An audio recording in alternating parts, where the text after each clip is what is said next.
I was spitting out specks of dirt by the time I made it back to the museum through Ernie's tunnel. An earthly taste coated my tongue and throat. Soil stuck to my grazed elbows. When I finally emerged in the evening light that came through the windows of the building, Ernie Snapnose was sniffing and snorting as I pet him on his furry brown head. Pompous cackling beckoned me from the hallway, the type of egotistic rich laughter that came from throwing a heavy, inflated head back. Wiping muck away from the face of my watch, I saw it was already 9 o'clock. The deplorable guests had already been roaming the museum for 3 hours. I didn't want to ponder what unimaginable damage they had done.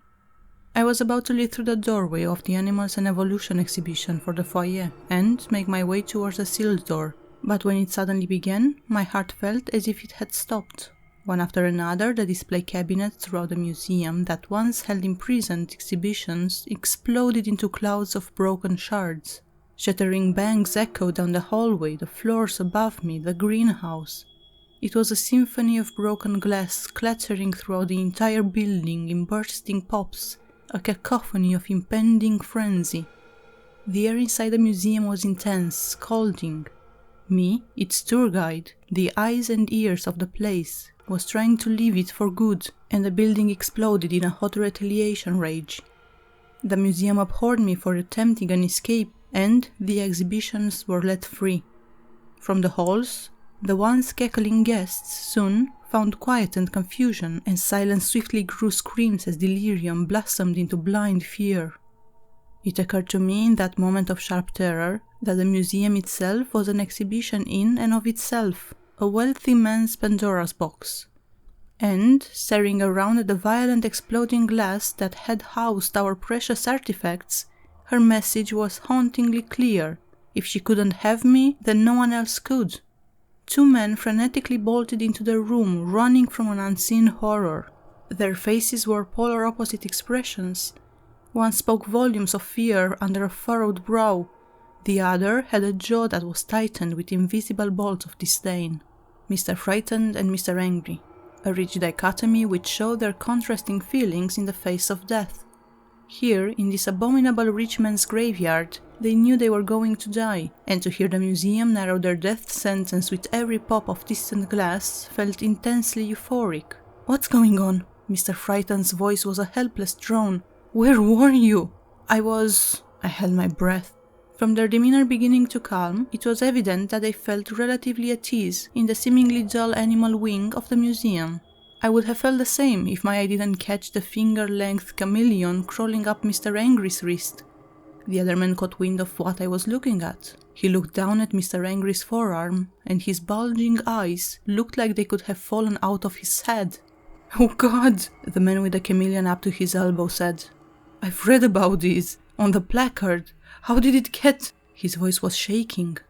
I wiped one sweaty hand on my leg and began to back away.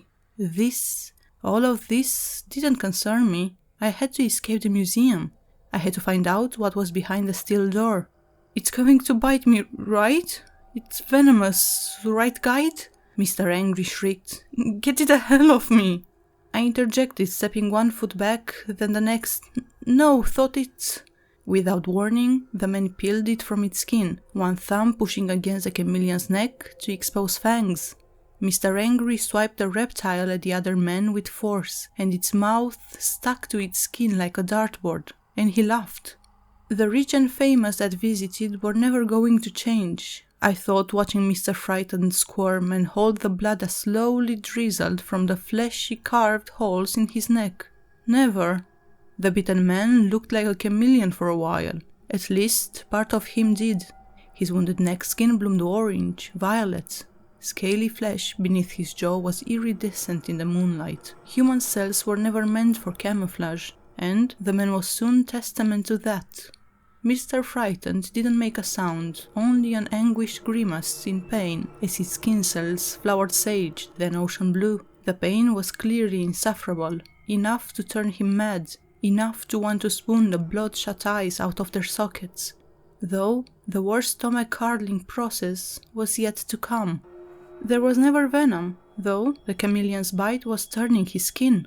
When his human shell could bear the stress of chameleon evolution no longer, the blotches of scales that his flesh had morphed into soon became clear as glass. Transparent areas of the man's skin bloomed in circles, glowing slowly and easily, like puddles in the rain. He went to grab a banister with one ghoulishly crystalline hand, but he couldn't have known that the chameleon's contagious clear pigmentation would also make his flesh as thin as paper. Pointy finger bones tore through the tips of his fragile paper skin like spiny white staples as his hand touched the wood, and he screamed and screamed. Mr. Frighten fell to one knee, the only limb that still showed the true color of his flesh. As he toppled over, I saw his liver, his heart. All organs and gore were on show as I stared through his back that looked like a mere translucent veil or a jellyfish. The chameleon's contagious pigment miraculously started to spread to his neck bones and his skull, and his skin and bones bloomed as clear as a window. No sound came out of his mouth when he screamed then, only that of a sickening tearing that came after his brittle see-through neck snapped under the weight of his brain. His head made a splash as it dived from his shoulders onto the marble floor. Watching his facial skin flake away to translucent dust, I was reminded of the venomous glass butterflies we housed in our insect exhibition. It wouldn't be a surprise if this was how they originally came into being. There was a brief, satisfying respite after I watched the rich man meet his demise. When my heart and standing hairs upon two shaking arms settled, I recalled how vulnerable he had looked with his organs showing. How scared he must have felt in the moment before his head broke loose from his body, his memories, his hopes and fears, his rich ego all ending in an instant as his fleshy mind bubble met marble. How gratifying. The other man tore me out of my moment of ecstasy as if he had plunged me in a freezing bath. Mr. Angry was wildly swinging a hammer in front of me. It narrowly missed the bridge of my nose. "We're completely fucked because of you." His voice slashed me with a searing culpability. He swung again and missed because at the time I was already on the move. I bolted for the door, my feet skidding as I turned in the hallway towards the foyer. Angry guests, exploding cabinets, it's all too much, Sophia, I thought. I know you're watching me, honey. I'm going to be free. I reluctantly passed the steel door as I swiftly climbed the grand staircase to the foyer. I was going to open it this evening to find freedom, just as Johnny had told me I would, but not until I could shake the angry, wealthy prick on my tail. The floor inside the arts and music exhibition was littered with the shattered glass of the displays of free exhibitions, and when I entered the room I immediately went straight for the back wall. Above me a golden placard, the Tooth Fairy. Mr. Angry followed me into the dimly lit space, wielding his hammer tightly over one shoulder. "Nowhere to run, guide!" The man turned left, then right. "No reanimated freaks left here to do your bidding either, eh?" His eyes scanned the floors for smashed glass, the remains of any escape displays. But the Tooth Fairy didn't do my bidding, and it didn't need broken glass to be set free. Only the deep, nauseated hunger that rumbled within its canvas belly, for the guest's mouth bones was needed for it to wake it from its lie. An ash-colored hand tore out of the painting beside me, slowly reaching, wanting. Strings of oil pigment like bloody tree sap or syrup hung from its arms and neck as it hoisted itself out of the canvas. Its face had no eyes, its head was only half of that, only the jaw, mouth and cheeks remained below its jagged outline of a missing scalp. The man turned, but the Tooth Fairy's fingers were long, and its famine even longer. It leaped from the canvas, pinning him tightly against the ground. His hand was limp, the hammer slipping from his grip. My heart was racing, skin goose flesh, but watching the animated printing pull the man's teeth felt intoxicating. There was a vile amusement that burned within as I counted the number of teeth the ghoul had to unroot before the man's words became a wet, indiscernible mass. 6, 7... When there were no teeth left, it started at his lips, pink leeches that peeled away, syrup strings and nerves. "Help me, Liz," the man gurgled. I smiled back, because the tortured tour guide that I once was proved to be no salvation for him. Perhaps only dentures were, and so I picked up his hammer and left him there to expire. The museum foyer outside was, as it always was, ornate and grand. I looked up at the mosaic ceiling and laughed as I walked down the stairs of her belly, an orchestra of exploding glass displays and screams drowning the sound of my chuckle like a loud, swirling drain of disarray. The horrifying museum for the rich and famous was absurd, and it ate me whole. I had a key to the steel door and, with it, my misery would come to an end. I can feel you smiling too, Sophia. Dad is leaving. The steel door wasn't far. Not much longer, Sophia. You're going to be so proud of me. My stomach sank. I didn't anticipate the museum's curator to be situated outside the metal door, two stumpy legs beneath him that looked as if they hardly held up his grape-like frame, which busted at the seams. "Michael," he said sternly, his back almost flat against the cold metal barrier behind him, "please don't do this." The head of the metal hammer in my hand shined brightly at the right angle. I walked towards the curator and the door. "Oh boyo," the curator said, "you've gone mad. That grin!" He shook his head. "The museum has gripped you, hasn't it?" My fingers reached up and patted my lips like they were going numb. Oh God, how long had I been smiling for? How long? "If you turn and leave?" His thick voice was shaky. "We won't come after you. You have a choice, Mike." I contemplated for a while.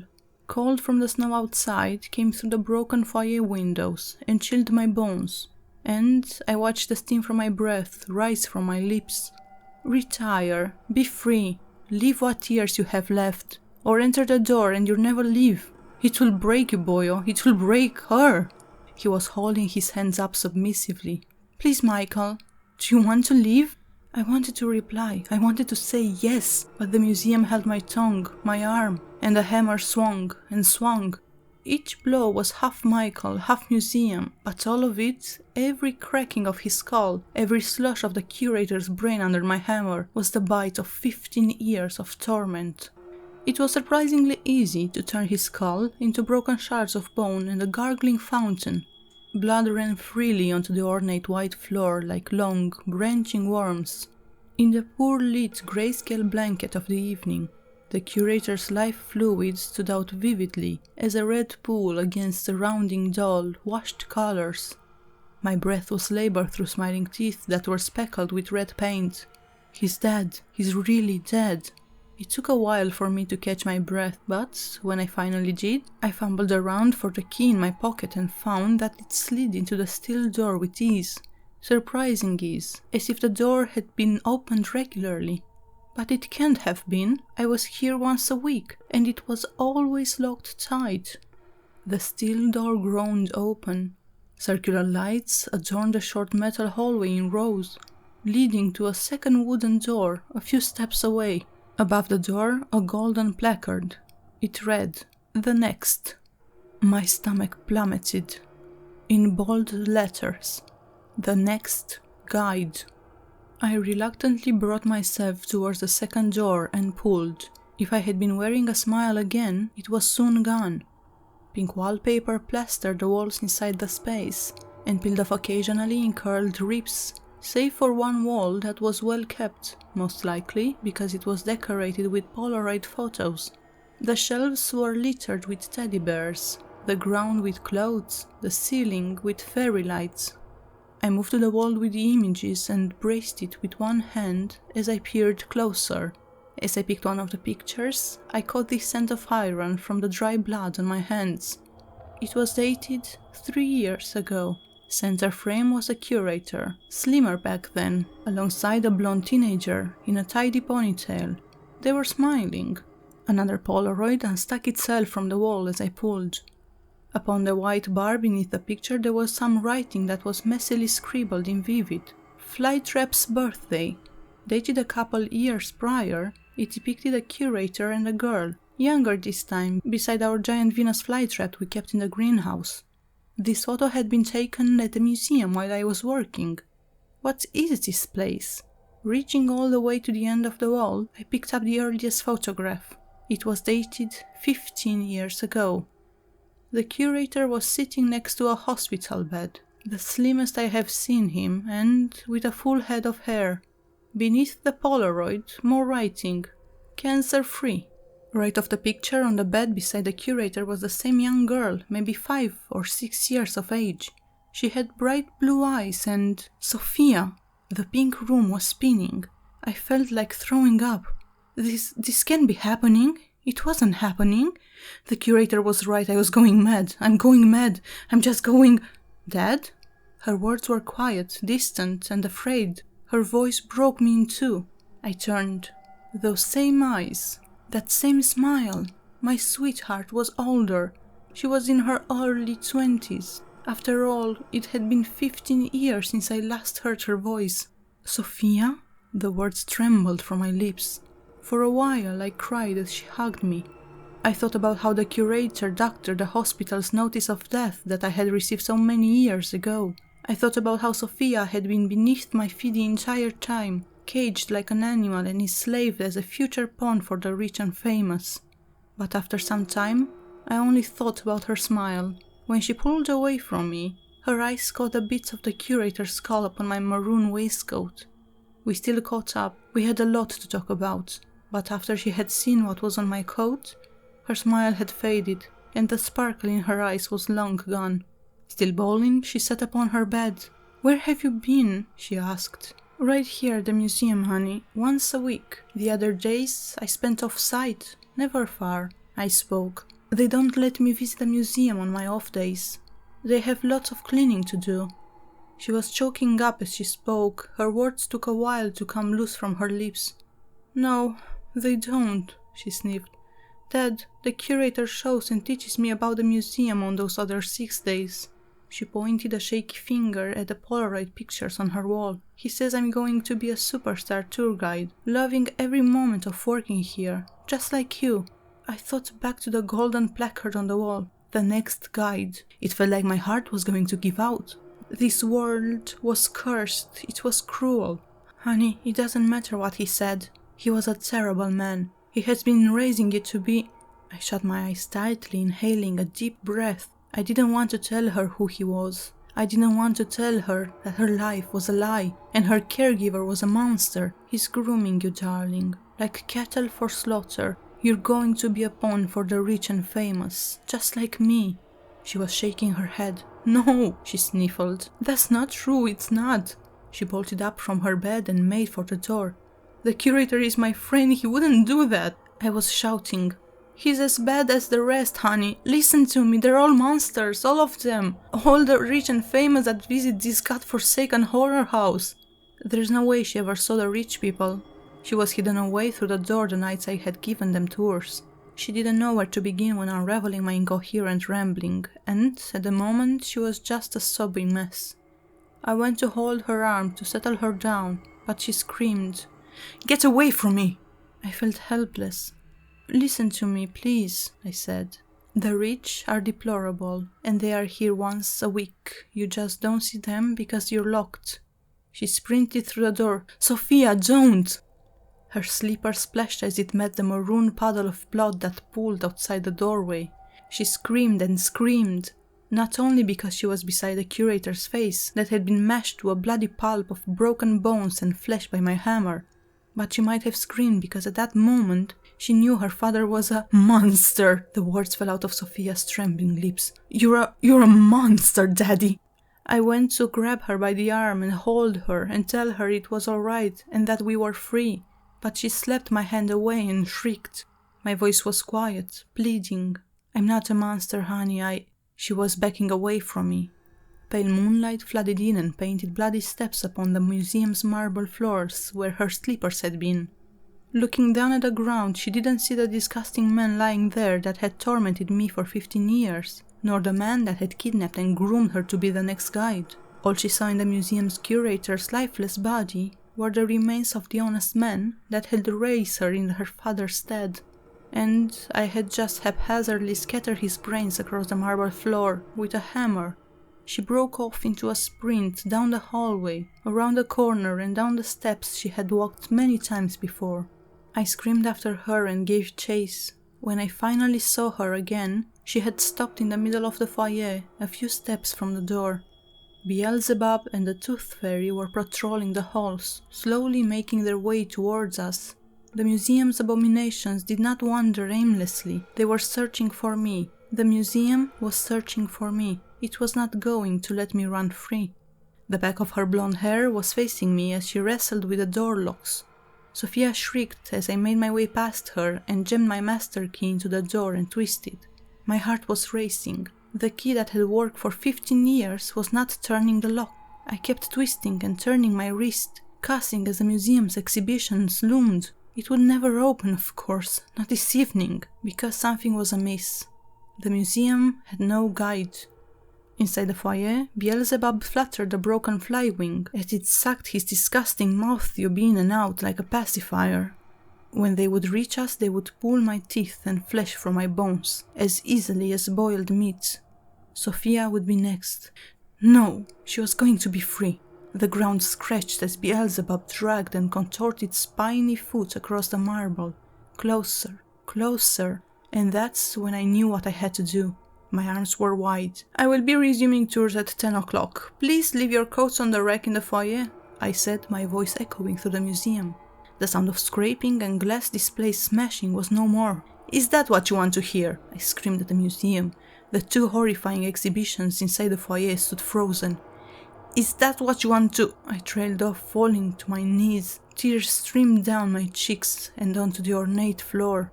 The museum would have been satisfied with either me or Sophia as the guide, but it was always meant to be me. Always. A clack chimed from the door behind me and Sophia and I both turned. Snow drifted slowly to the ground through the large doorway to the outside gardens. I managed to make out a gloss of the curator's black sedan underneath piling snow parked near the steps outside.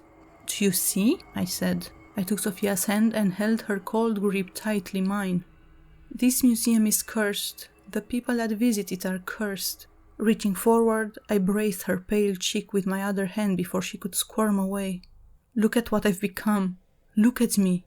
Staring into her, I saw my sweetheart, my world, my everything.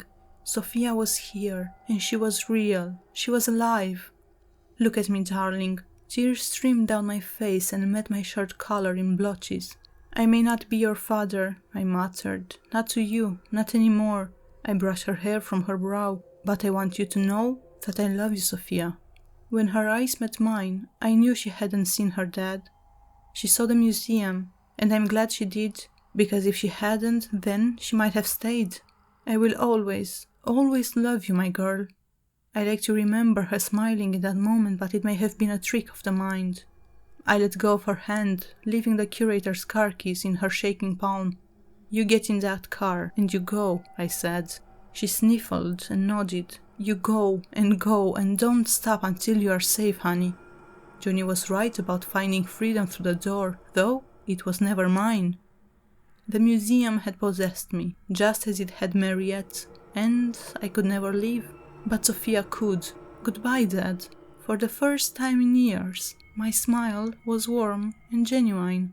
False memories of her future flashed through my eyes as I watched her breathe the cold air on the outside steps. I saw Sophia's first day at her real job, the smile on her face at her wedding, her children starting school. My eyes followed her as she disappeared into the snowy evening in the curator's car. When I faced the museum, the exhibition had wandered on, and the building was silent. I put on a ballroom waltzing record before I began sweeping the glass of the museum's cold floors. The exhibitions were free, of course, but it was no secret as to how I survived 15 years of trauma. The museum had protected me from its exhibition, because I was her guide. As I made my way around the ground floor of the building, I noticed one glass display that had not broken in the chaotic evening. It was when I had passed the paranormal wing that I saw her. Her hand braced the window of her prison, and her finger slid down with a screech. "Come on then, Mariette," I said as my key fit snugly inside of the glass cabinet. The music from the record player was a divine tune of strings and soul, a song to dance to. I felt a spring in my step as the old tour guide and I made our way to the main hall of the museum. The beautiful evening stars above the mosaic glass ceiling painted the marble foyer a beautiful azure. My grip made its way through Mariette's cold, plastic fingers until we were holding hands under the night sky above. Her face was that of a shiny doll, but it did not matter. She still had the soul of the young woman that once walked these halls, and she was stunning. This evening was her time to feel young and alive again. Leading, I held her hand, and together Mariette and I slow danced in the moonlight. Mariette, my daughter is free. Sophia is free. She's out there somewhere, starting a new life. The moon, the museum's marble, and my heart, the color of cold lips. The old guy and I waltzed left then right. Isn't that lovely, Mariette? We twirled under the stars. Mariette?